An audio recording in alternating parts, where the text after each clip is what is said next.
সরাসরি চিংড়িহাটার ছবি দেখছিলেন আপনারা, যে চিংড়িহাটা নিয়ে এই যে স্বপ্নের প্রজেক্ট, বারবার রেল মন্ত্রকের তরফে বারবার বলা হয়েছে যে আমাদের কাজ করতে দিন।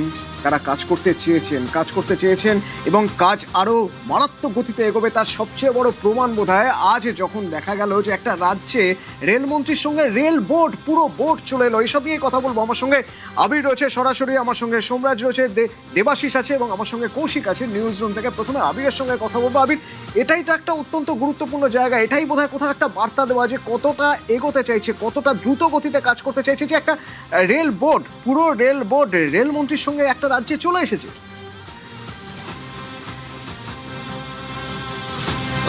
অতনু, আমাদের রাজ্যে আমরা এর আগে দেখেছি কাদেরকে রেলমন্ত্রী হিসাবে। গনি খান চৌধুরী রয়েছেন, মমতা বন্দ্যোপাধ্যায় রয়েছেন, আমরা দেখেছি হচ্ছে দীনেশ ত্রিবেদীকে কাজ করতে, মুকুল রায়কে কাজ করতে, অধীর চৌধুরীকে দেখেছি। তারা প্রত্যেকেই রেল মন্ত্রকের সঙ্গে তারা কাজ করেছেন এবং একাধিকজন পূর্ণাঙ্গ মন্ত্রী হিসাবে দীর্ঘ সময় ধরে কাজ করেছেন এবং তাদের সময় বিভিন্ন প্রকল্প এই রাজ্যের ক্ষেত্রে এসেছে।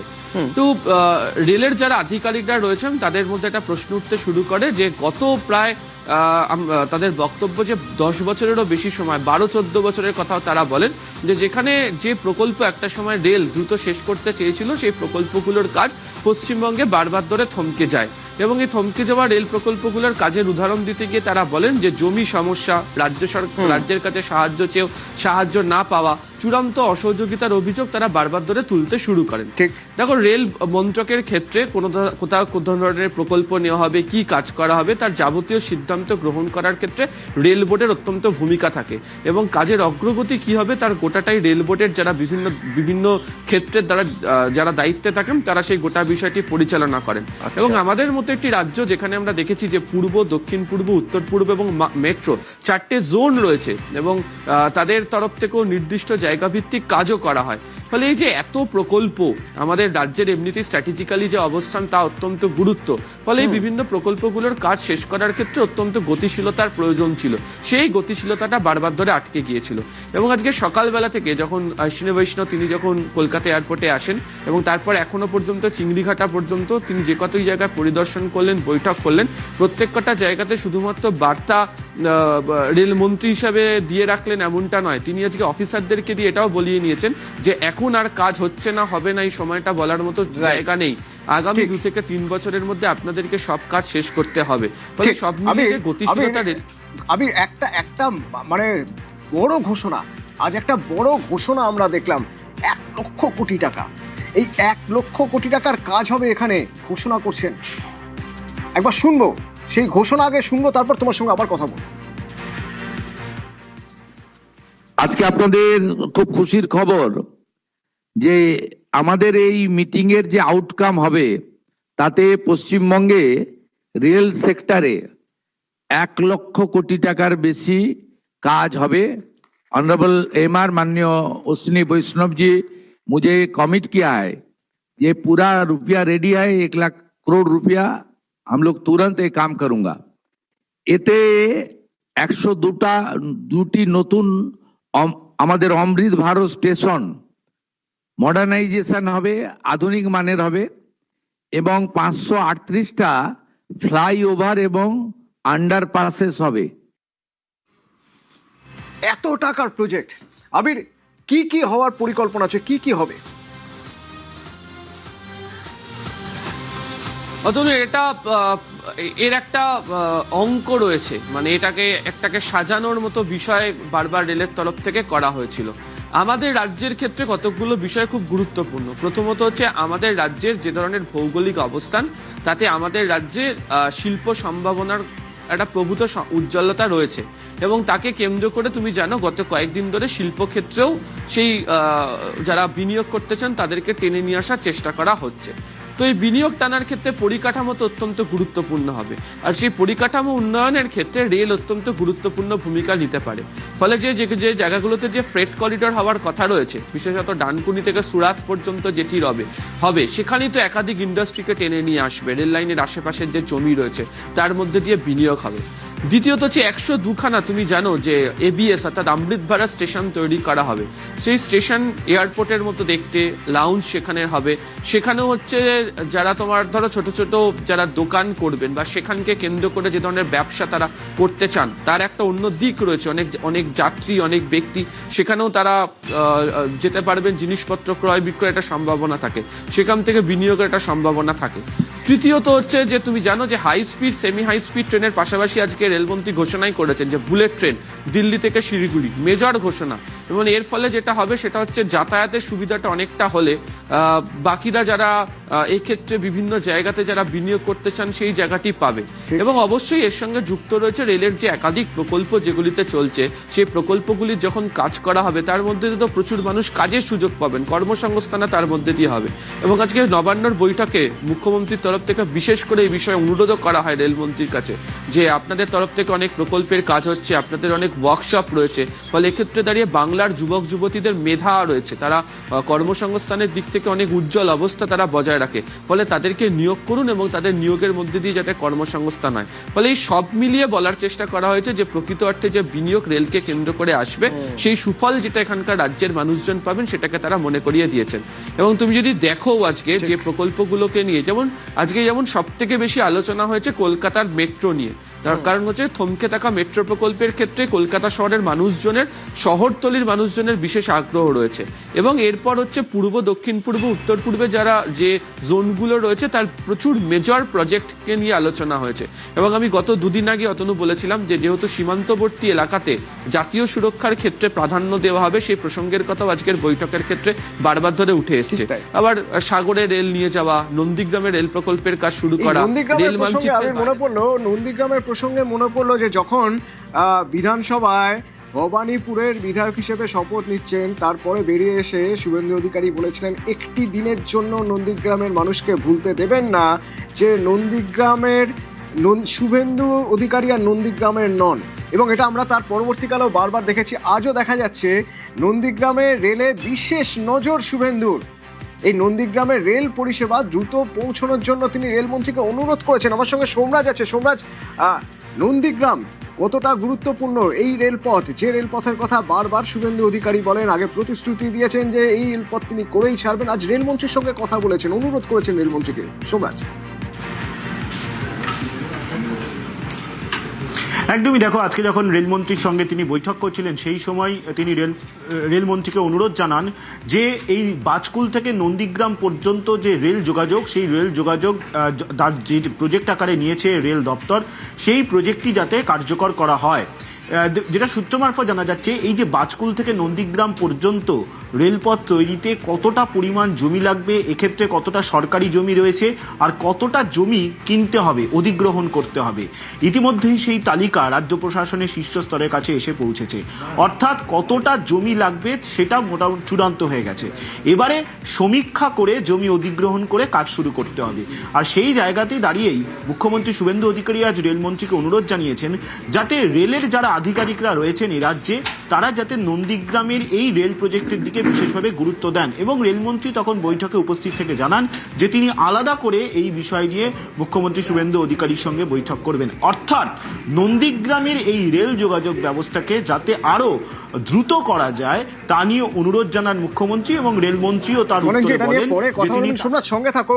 এই যে বারবার বলা হচ্ছে যে তিনি বলছেন যে তিনি নন্দীগ্রামের পাশেই রয়েছেন, একটা পুরনো বাইট শোনাবো আপনাদের যেখানে তিনি বারবার বলছেন যে রেল তো নন্দীগ্রামে আসবে এবং নন্দীগ্রামে যা যা প্রয়োজন তার জন্য সবসময় শুভেন্দু অধিকারীকে পাওয়া যাবে। শুনুন। 2003 সাল থেকে আমাকে যে চোখে দেখেছেন, যেভাবে দেখেছেন নন্দীগ্রামের আপামর মানুষ আগামী দিনেও ঠিক একই ভাবে দেখতে পাবেন। আপনারা নিশ্চিন্ত থাকুন, যে স্বপ্ন আপনারা দেখেছেন আমাকে বা আমাদেরকে কেন্দ্র করে, আমি শুভেন্দু অধিকারী আপনাদের ঋণ আমি এবারে শোধ করব।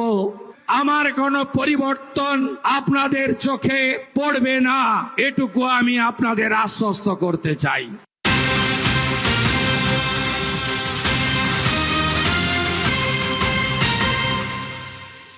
এবং সোমরাজ, আমরা দেখেছি যে থমকে থাকা 61টা রেল প্রকল্পে এবার গ্রিন সিগন্যাল পড়লো। কোন কোন প্রজেক্ট জমি জটে আটকে গিয়েছিল, ঠিক কোন কোন জায়গায় সমস্যা হয়েছিল, জমি অধিগ্রহণের সমস্যা হয়েছিল, কিভাবে সেই কাজ, একটা রেডলাইন দেওয়া হয়েছে কিভাবে সেই কাজ এগোবে 1 মাসের মধ্যে?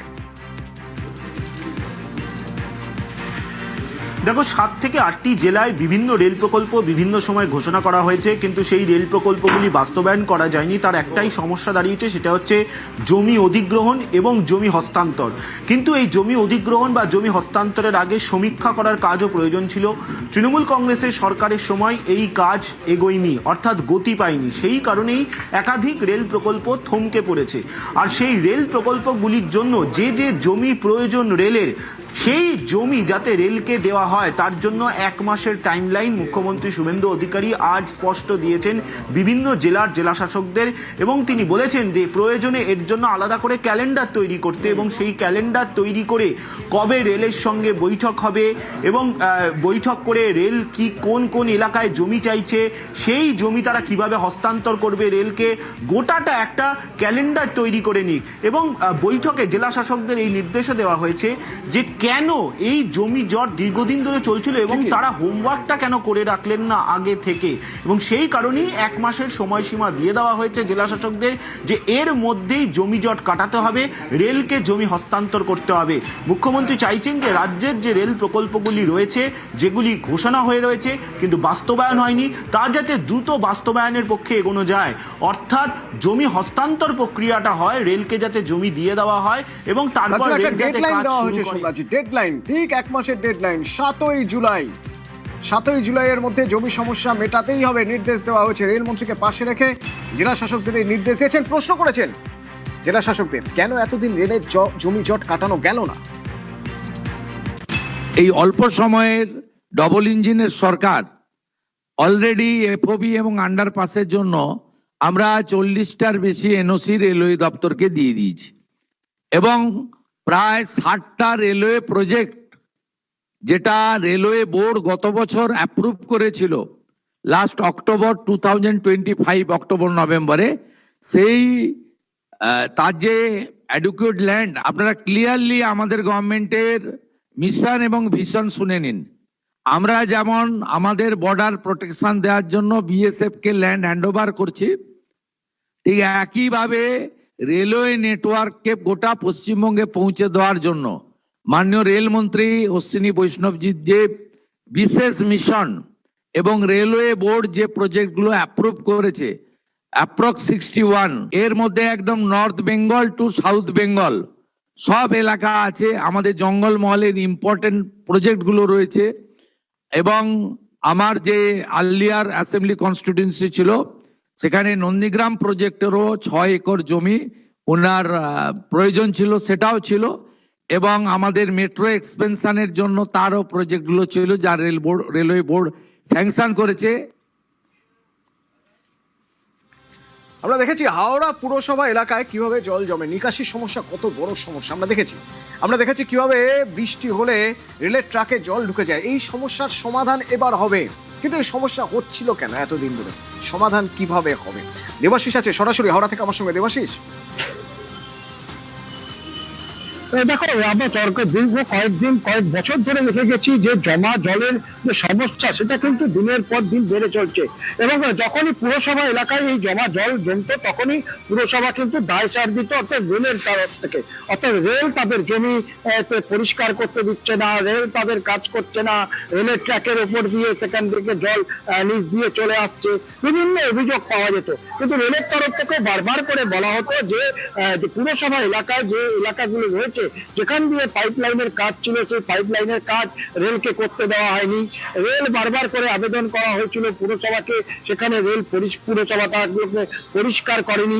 সেই পরিষ্কার না করার কারণে সেখানে নভ্যতা অনেকটা কমে গেছিল। সেই সব সবচেয়ে বড় বিষয় হচ্ছে রানীঝিল। রানীঝিল অর্থাৎ বামনগাছি 6 নম্বর ওয়ার্ড যে রয়েছে, 7 নম্বর ওয়ার্ড, উল্টো দিকে 6 নম্বর ওয়ার্ড রয়েছে মৈনাকপাড়া, তার মাঝখান দিয়ে চলে গেছে রেল লাইন, ইস্টার্ন রেলের লাইন, সেখান দিয়ে একাধিক কারশেড হয়েছে রেলের। সেই কারশেড গুলিতে পর্যন্ত জল জমে যেত, তার কারণ পুরসভার তরফ থেকে কিন্তু অভিযোগ করা হতো রেল কাজ করতে দিচ্ছে না। অন্যদিকে রেলের তরফ থেকে বলা হতো, বারবার করে পুরসভাকে জানানো পুরসভা তার এলাকায় যে পাম্পিং স্টেশনগুলোকে বসিয়ে কাজ করানো, সেই কাজগুলো করছিল না। ফলে একেবারে কিন্তু এবার এই কাজ হবে, এবার এই কাজ হবে, এই এই সমন্বয় হবে, এবার সমন্বয় হবে, এবার এই কাজ হবে। মুখ্যমন্ত্রী কি বলছেন শুনুন।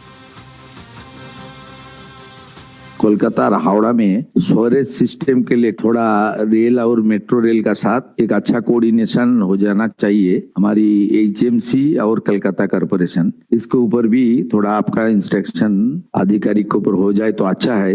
बंगाल में रेलवे रिलेटेड कुछ हमारी इंडस्ट्री और कुछ हमारी वर्कशॉप जो हमारी कांचड़ापाड़ा खड़गपुर में भी आपका रेलवे वर्कशॉप है, उसका एक्सपेंशन यहाँ रेलवे रिलेटेड कुछ इंडस्ट्री यहाँ बंगाल में जरूरी है। बंगाल में 2 करोड़ से ज्यादा एडुकेटेड यूथ है, उनको नौकरी भी नहीं मिल रहा है और 1 करोड़ के आसपास हमारे माइग्रेंट लेबर बाहर चला गया। इसलिए बंगाल में इसके ऊपर भी आपका कुछ ध्यान होगा तो अच्छा है।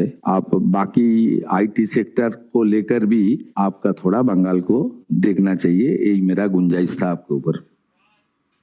এই সমস্যা যে কি মারাত্মক সমস্যা হাওড়ার মানুষ হাড়ে হাড়ে জানেন, শুনুন। প্ল্যানই নেই যে কিভাবে জলটা করবো। এই 15 বছর কি করে কিছু করেছে, জলের পুরো প্ল্যান নেই। আগামী দিন বামপন্থী সরকারও একই জিনিস করেছে, সব অর্ধেক কাজ করে রেখে দিয়েছে, কোনো পুরো কাজই করে নেই। কাজ অর্ধেক কাজ। এইটা এই ড্রেনটা বলছি গোটা শালিকিয়ার জল, মানে ধরুন ধর্মতলা, পারিজাত সিনেমা, ব্যানার্স রোড, টোটাল জলটা এই জায়গা দিয়ে যাবে। এই জায়গায় এখন পুরো ড্রেসিংই করে নেই। এখন তো আমাদের সুযোগ এসছে একটা জল থেকে বাঁচবার জন্য, বাঁচবার সুযোগ একটা বিরাট এসছে।